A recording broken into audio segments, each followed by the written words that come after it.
झारखंड जैसे राज्य में कहीं न कहीं बिजली की समस्या है, तो कहीं न कहीं बिजली की जो पोल है वो गिरने की समस्या है और कहीं न कहीं हमारी जो तार वायर वो जर्जर हो चुका है। इसको लेकर सरकार को ध्यान देना होगा और झारखंड के जितने भी विधायक हैं, 81 विधायक, सभी अपने अपने क्षेत्र में जर्जर तार, जर्जर पोल, इन सभी को रिपेयरिंग के साथ आप परिवर्तन करने की ज़रूरत है और नया लगाने की ज़रूरत है।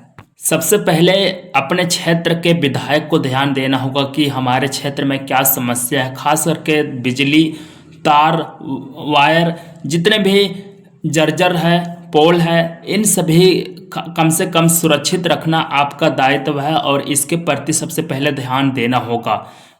इस समस्या का हल करना बहुत ज़रूरी है क्योंकि मौसम कभी भी बदल जाता है और मौसम के कारण कहीं ना कहीं पोल गिर जाता है और लेन रहते हुए, बिजली रहते हुए पर किसी का नुकसान, किसी का मौत भी हो जाता है। इसको लेकर सबसे पहले झारखंड सरकार को ध्यान देना होगा और झारखंड के जितने भी विधायक हैं अपने अपने क्षेत्र में सबसे पहले इस मुद्दा को ध्यान देना होगा और इस मुद्दा को ठीक करना होगा। झारखंड में बहुत सा ऐसा गांव है जहां पर बिजली की कमी हो रही है, बिजली भी नहीं पहुंच रहा है। इसको लेकर भी ध्यान देना होगा सरकार को।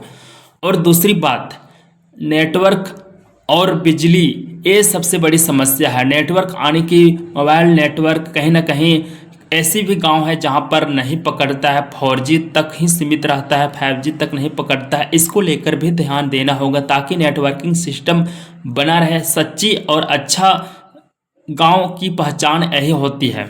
कई सारे ऐसे भी गांव हैं जहां पर सड़कों की ज़रूरत है और सड़क कच्ची हो चुका है और उस सड़क कच्ची के कारण बरसात के मौसम में वह सड़क खास करके पानी के कारण गड्ढा हो जाता है और कीचड़ पड़ जाने के कारण वह सड़क में आने जाने में परेशानी हो जाता है। खास करके इस क्षेत्र के विधायक अपने अपने क्षेत्र में जाकर इसके लिए ध्यान देना होगा और गांव की पंचायत की मुखिया, सरपंच को सबसे पहले ध्यान दिलवाना होगा और इन सभी का काम है कि खास करके विधायक के प्रति ध्यान दिलवाना, सरपंच, मुखिया को, क्योंकि बहुत सारे ऐसे भी गांव हैं जहां पर इसकी समस्या ज़्यादातर देखने को मिलता है।